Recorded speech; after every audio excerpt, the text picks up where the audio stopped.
Thank you guys for joining me once again. My name is Grand Wolf, and last time the burglar was set off the burgling. Three very large persons sitting around a very large fire of beech logs. They were roasting mutton on long spits of wood and licking the gravy off their fingers. There was a fine toothsome smell. Also, there was a barrel of good drink at hand, and they were obviously drinking out of jugs, but they were trolls. Obviously, trolls.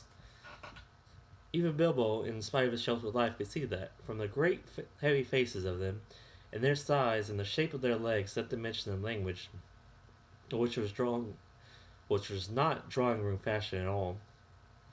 Mun yesterday, mun today, and blimey if it don't look like mun again tomorrow, said one of the trolls, never blinking a bit of man flesh we had for long enough, said a second.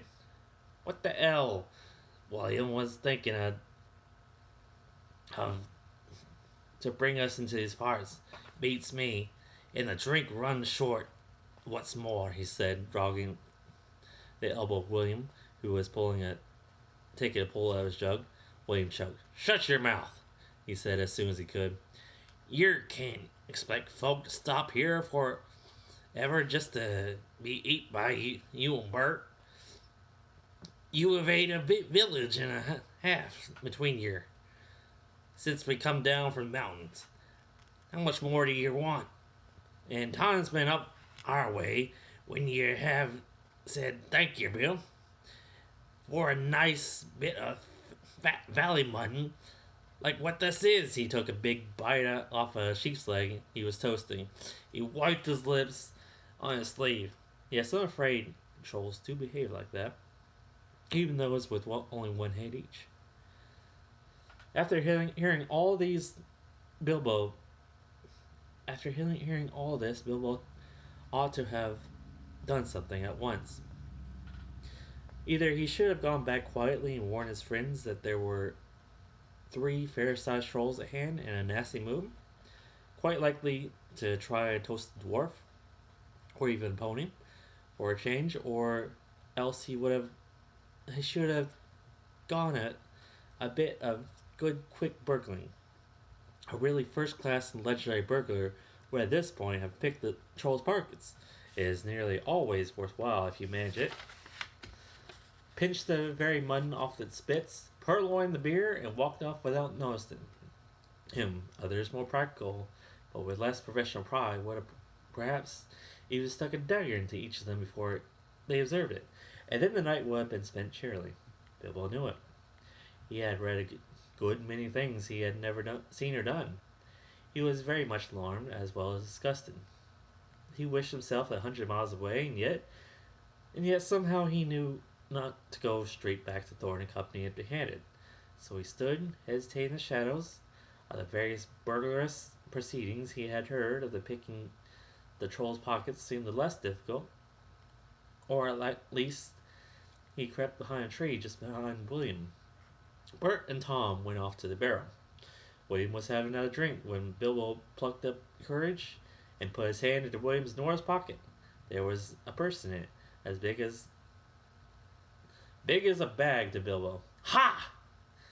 Thought he, warming to his new work as he lifted it carefully out. This is a beginning. It was. Trolls' purses are the mischief, and this was no exception. Here, who are you? It squeaked as it left the pocket.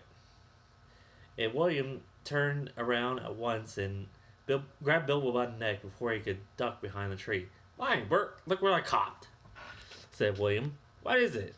"Let me if I knows. What are ye?" "Bilbo Baggins, a hobbit," said poor Bilbo, shaking all over, wondering how to make out noises before they throttled him. "Burr, a hobbit," said they, a bit startled. Trolls are slow in the uptake and mighty suspicious about anything new to them. "What's a burr a hobbit got to do with my pocket anyways?" said William. "And can you cook 'em?" said Tom. "You can try," said Bert, picking up a skewer. "You wouldn't make a ball of a mouthful," said William, who had already had a fine supper. not wanting skin boned. Perhaps there are more like him about, and he'll make a good pie, said Bert. Here, you.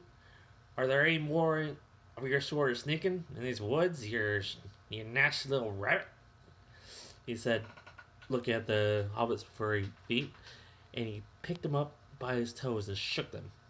Yes, lots, said Bilbo, before he remembered not to give his friends away. No, not at all, not a one, he said immediately afterwards. What do you mean? Said Bert, holding him right way up by the hair this time. Say what I say, said Bilbo, gasping, and please don't cook me, kind sirs. I am a good cook myself, and cook better than I cook better than I cook, if you see what I mean. I'll cook beautifully for you, a perfectly beautiful breakfast for you, only if you don't have me for supper. Poor blighter, said William. He had already had as much supper as he could hold. Also, he had had lots of beer. Poor old blighter, let him go. Not till he says what he means by lots and not at all, said Bert. I don't want to have me throat cut in me sleep. Hold his toes in the fire till he talks. I won't have it, said William. I caught him anyway. You are a fat fool, William, said Bert, as I've said before this meeting. And you're a lout. And I won't take that from you, Bill Huggins, said Bert, and he put his fist in William's eye. And then there was a gorgeous row. Sorry. Bilbo had just enough wits about him when Bert dropped him to the ground and scrambled out of the way of their feet before they were fighting like dogs and calling one another all sorts of perfectly true and applicable names in very loud voices. Soon they were locked in one's arms, rolling nearly into the fire, kicking and thumping, while Tom whacked at them both with a branch to bring them to their senses. And that, of course, only made them madder than ever. That would have been the time for Bilbo to have left, but his poor little feet had been squashed in Bert's big paw, and he had no breath in his body, and his head was going round. So there he lay for a while, panting, just right outside the circle of firelight. Right in the middle of the fight came up Balin. The dwarves had heard noises from a distance, and after waiting for some time for Bilbo to come back, or hoot like an owl, they started off one by one to creep towards the light as quietly as they could. No sooner did Tom see Balin come into the light than he gave an awful howl. Trolls simply detest the sight of dwarves uncooked. Bert and Bill stopped fighting immediately, and a sack, Tom, quick! They said, before Balin, who was wondering where in all this commotion Bilbo was, knew what was happening. A sack was over his head, and he was down. There's more to come yet, said Tom, or I'm a mighty mistook. Lots and none at all it is, he said. No burr habits, but lots of these here dwarves. That's about the shape of it. I reckon you're right, said Bert. And we'd best get out light. And so they did, with sacks in their hands, and they used for carrying off mutton and other plunder. They waited in the shadows as each dwarf came up and looked at the fire and the spilled drugs and the gnaw mutton in surprise. Pop! When a nasty smell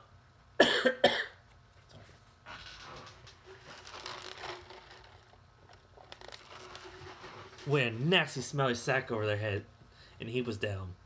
Soon Dwalin lay by Balin, feeling keenly together, and Dory, Nori, and Ori all in a heap, and Oin and Gloin, and Biffer and Boffer piled uncomfortably near the fire. That'll teach him, said Tom, for Biffer and Bumper had given a lot of trouble and fought like mad as the dwarves will in corner. Doran came at last, and he was not caught unawares. He came expecting mischief, and didn't need to see his friend's legs sticking out of sacks to tell him that things were not well. He stood outside in the shadow some ways off and said, "What's all this trouble?